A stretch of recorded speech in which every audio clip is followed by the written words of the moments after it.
Her name was Megan. She was 29 years old.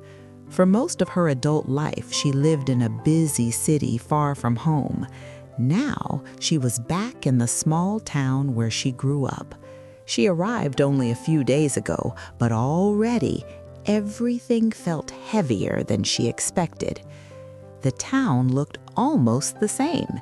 The same narrow streets, the same small shops, the same lake at the edge of town.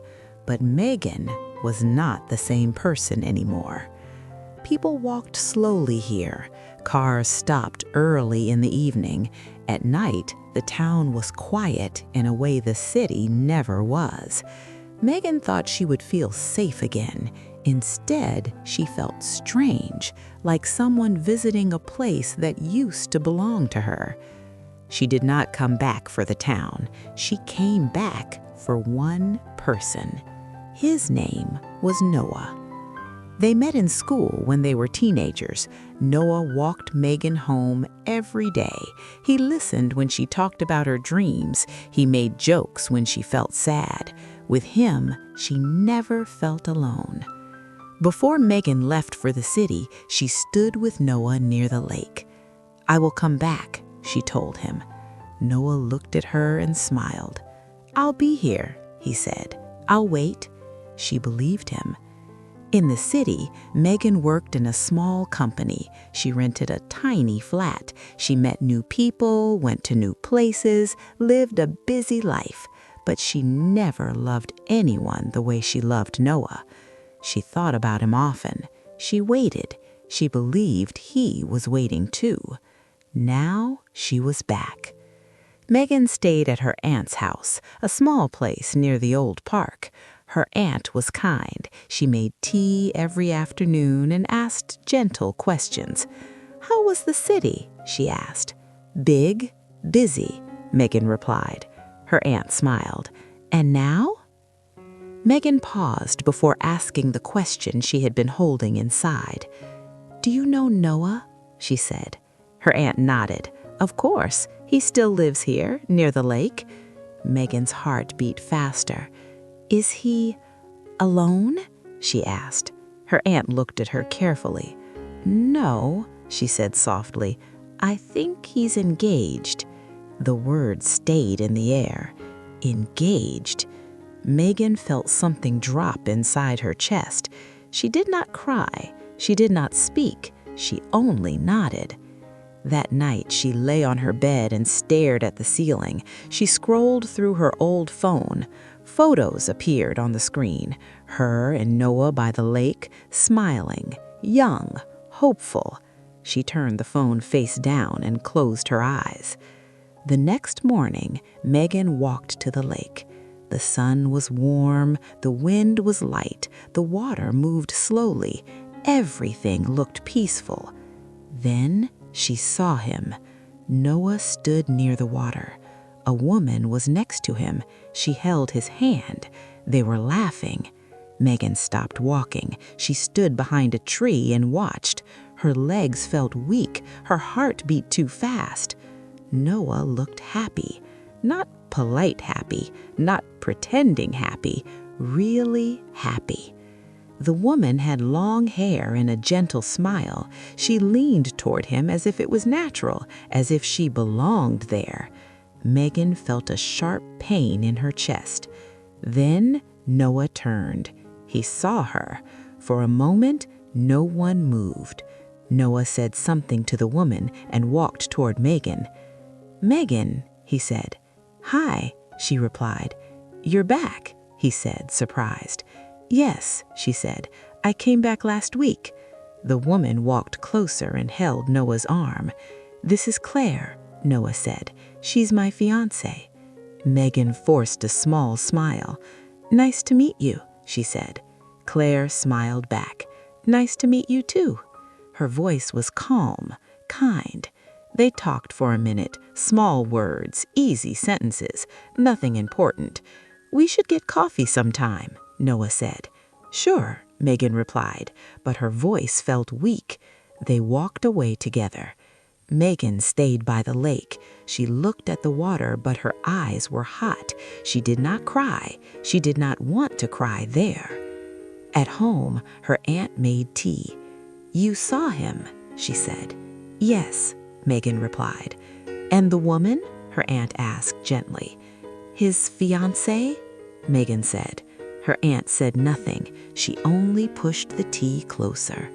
That night, Megan did not sleep. She thought about all the years she waited, all the chances she didn't take, all the calls she never made. She waited for him, but he did not wait forever. The next day, Megan stayed in bed. She watched the sky through the window. It was blue, bright, beautiful, but she felt empty. In the evening, her phone buzzed. A message from Noah. "Do you want to meet tomorrow?" Megan stared at the screen.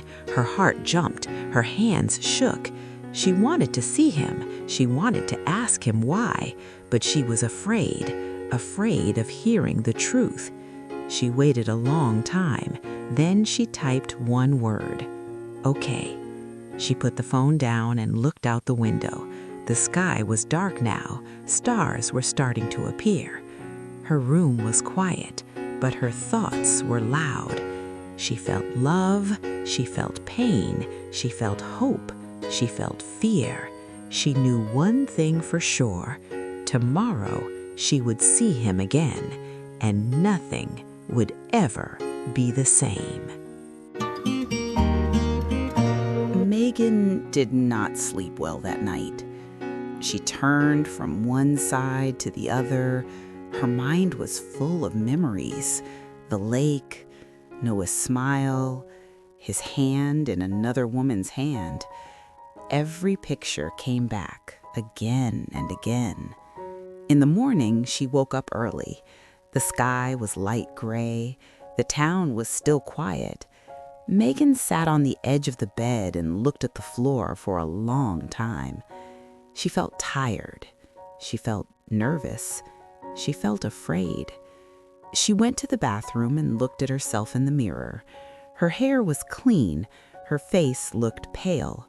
Her eyes looked older than she remembered. She tried to smile. It did not feel real. She put on a simple shirt and jeans, nothing special. She did not want to look different. She did not want to pretend. Before leaving the house, her aunt made tea. "You're meeting him today," her aunt said softly. "Yes," Megan replied. Her aunt touched her hand. "Whatever happens, remember who you are." Megan nodded. The cafe was small and quiet. It stood on the corner of the main street. Megan arrived a few minutes early and chose a table near the window. She watched people walk by. Some faces were familiar, some were not. Her hands felt cold around the cup. Then the door opened. Noah walked in. He looked around and saw her. He smiled and walked over. "Megan," he said. "Noah," she replied. They stood for a moment, unsure if they should hug. In the end, they did not. They sat down. "How are you?" Noah asked. "I'm okay," Megan said. He nodded. "I'm glad you came back." They talked about small things at first. Work, the town, old teachers, old friends. They laughed a little. It felt easy, like before. But Megan's heart still hurt. After a while, she looked at him and asked the question she had carried for years. "Do you remember what you said before I left?" she asked. Noah became quiet. "Yes," he said. "I remember." "You said you would wait," Megan said. Noah looked down at his hands. "I did," he said, "for a long time." Megan felt her chest tighten. "How long?" she asked. "Almost 2 years," he replied. "I checked my phone every day. I thought you would call or write, but you didn't." Megan swallowed. I wanted to. I thought about you all the time. I was scared. I thought if I came back too soon, I would fail. I thought I needed to be ready. Noah looked at her. I was ready, he said quietly. I was just waiting for you. The words hurt more than anger would have. Why didn't you tell me? Megan asked. I did, he said, in my own way. But time passed, and I started to feel invisible. Megan looked out the window. Tears filled her eyes, but she did not let them fall. Do you still think about me? She asked. Noah took a deep breath. Yes, he said, sometimes, but not the way I used to. Megan nodded slowly. And her? She asked. Do you love her? Noah did not answer right away. Yes, he said finally. I do. The cafe felt very quiet. I didn't plan it, Noah continued. She came into my life when I was tired of waiting. She listened. She stayed. Megan closed her eyes for a second. I understand, she said, but her voice shook. They sat in silence for a moment. I'm sorry, Noah said. I never wanted to hurt you. I know, Megan replied. You didn't hurt me on purpose. He looked at his watch. I should go, he said. She's waiting. Megan nodded. They stood up. At the door, Noah stopped. It was good to see you, he said. You too, Megan replied. Then he left. Megan stayed inside the cafe for a few minutes. She looked at the empty chair in front of her. Her eyes felt wet now. She pressed her hand against her chest. It's over, she whispered to herself. Outside, the sun was warm. People walked past, talking and laughing. Life continued. That night, Megan did not eat much. She sat by the window in her room. Her aunt came in. Did you meet him? She asked. Yes, Megan said. Her aunt looked at her face. Are you okay? She thought for a moment. No, she said, but I will be. Her aunt smiled gently and left the room. The next morning, Megan went for a long walk. She walked past the lake and sat on a bench. Ducks moved slowly on the water. Children played nearby. She watched them and breathed slowly. She thought about London. She thought about the years she waited. She thought about all the times she chose fear instead of action. I waited too long, she said softly. Later that week, Megan saw Noah again. He was walking with Claire. They looked happy. Noah saw Megan and gave a small wave. Megan waved back. Then she walked away. This time, the pain felt different. It was still there, but it was quieter. One afternoon, Megan went into a small shop in town. A sign in the window said, "Help Wanted." The woman inside smiled. Are you looking for work? She asked. Yes, Megan said.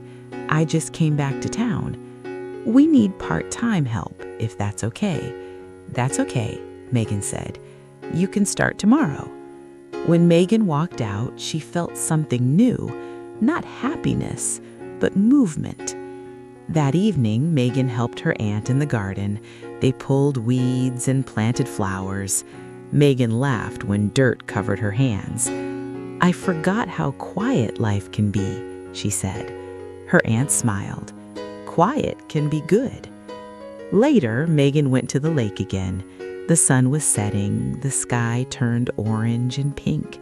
She stood near the water and thought about Noah. She still loved him, but she understood now. Love does not wait forever. On her way home, Megan saw a woman sitting on a bench crying. Megan stopped. Are you okay? The woman looked up. I'm just sad. Megan sat next to her. It's okay to be sad, Megan said. The woman nodded. They sat together in silence for a while. Then Megan stood up. Take care, she said. You too, the woman replied. When Megan reached home, she felt tired but lighter. That night, she sat by the window and looked at the stars. She did not feel strong, but she did not feel broken either. She felt present. The next morning, Megan woke up early. The sky was pale. She got dressed and went outside. The street was quiet. She walked to the old park and sat on a bench. Leaves moved in the wind. Birds sang. She closed her eyes. She thought about the girl she used to be, the girl who waited, the girl who believed waiting was love.